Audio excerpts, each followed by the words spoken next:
अस्सलामु अलैकुम वरहमतुल्लाहि वबरकातुहू। कोई भी काम कानून फितरत के ख़िलाफ़ किया जाता है तो बजाय फ़ायदे के उसमें नुकसान ज़्यादा होता है। तो ऐसे ही हैज़ का मसला है कि हैज़ के अय्याम में, हैज़ के दिनों में हम बिस्तरी मुबाशरत करना, इसमें बजाय फ़ायदे के कई ज़्यादा नुकसानात पाए जाते हैं और कई सारी बीमारियों का सबब पैदा होता है, कई सारी बीमारियां वजूद में आती है। तो मैं आपको वो 10 बीमारियां और वो 10 बड़े नुकसान बताने जा रहा हूं जो हर औरत को और हर मर्द को समझना चाहिए और इन चीज़ों से परहेज़ करना चाहिए। मैंने पिछली वीडियो में आपको बतलाया था कुरान करीम के आयत के ज़रिए से कि अल्लाह रब्बुल इज़्ज़त ने अय्याम हैज़ में, माहवारी के दिनों में हम बिस्तरी करने से, मिलने जुलने से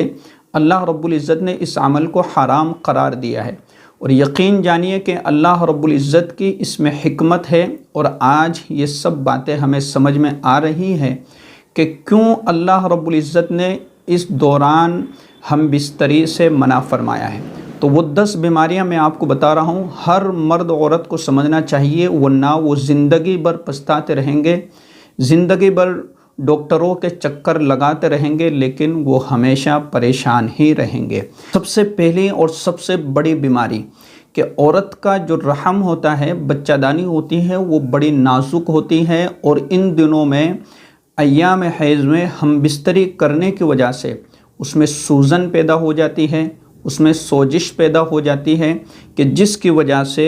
बड़ी तकलीफ़ रहती है और ये तकलीफ़ काफ़ी अरसे तक, काफ़ी टाइम तक बाकी रहती है। तो बात आपको समझ में आ गई कि अय्याम हैज़ में हम बिस्तरी करने से बच्चे दाने पर असर पड़ता है, ये कमज़ोर हो जाती है, नाजुक हो जाती हैं और फिर डॉक्टरों का चक्कर लगाना पड़ता है कि हमारी बच्चे दाने कमज़ोर हैं और हमें इस तरह की दवाइयाँ इस्तेमाल करनी है।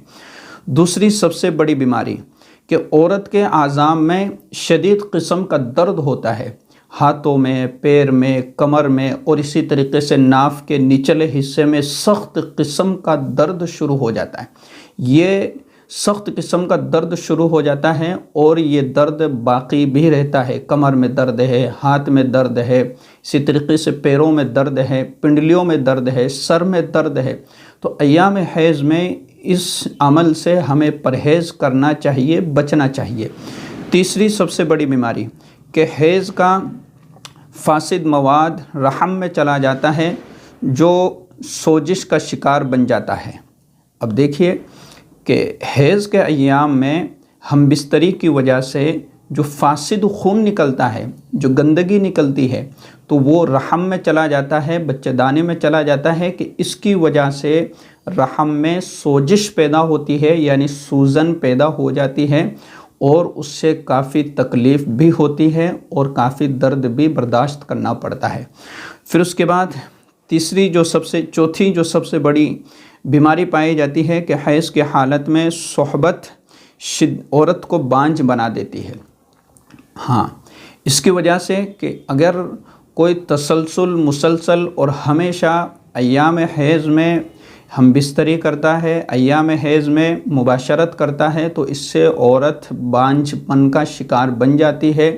यानी कि वो बच्चा पैदा करने की सलाहियत ख़त्म कर देती है, बच्चा पैदा करने की सलाहियत को खो बैठती है। इसलिए बचिए और अपने आप की हिफाजत कीजिए। फिर उसके बाद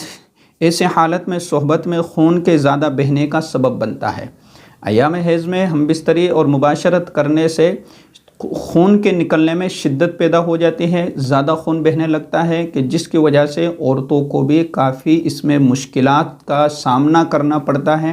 काफ़ी तकलीफ़ बर्दाश्त करना पड़ती है। और इसी तरीके से पेशाब की जगह जो शर्मगाह है उसमें जलन पैदा हो जाती है। अब इसको समझे थोड़ा सा।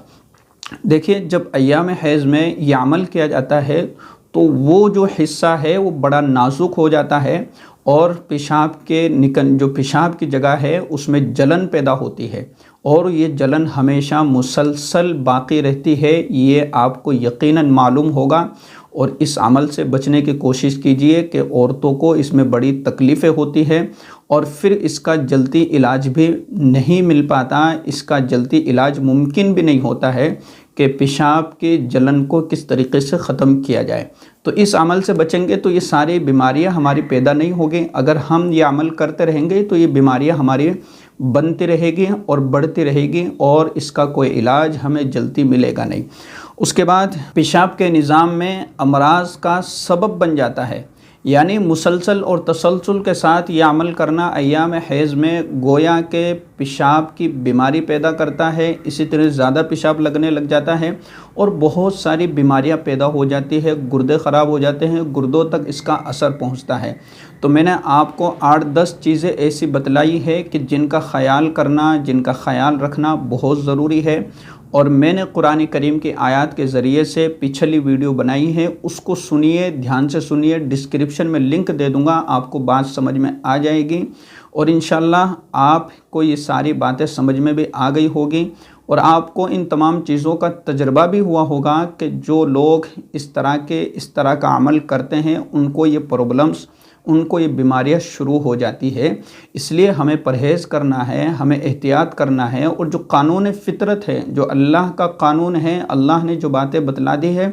ان پر عمل کرنا ہمارے لیے ہماری زندگی کے لیے بہترین چیز ہے۔ ان پر عمل کریں، ان کو سمجھیں، اور تمام قرآن کریم کو پڑھ کر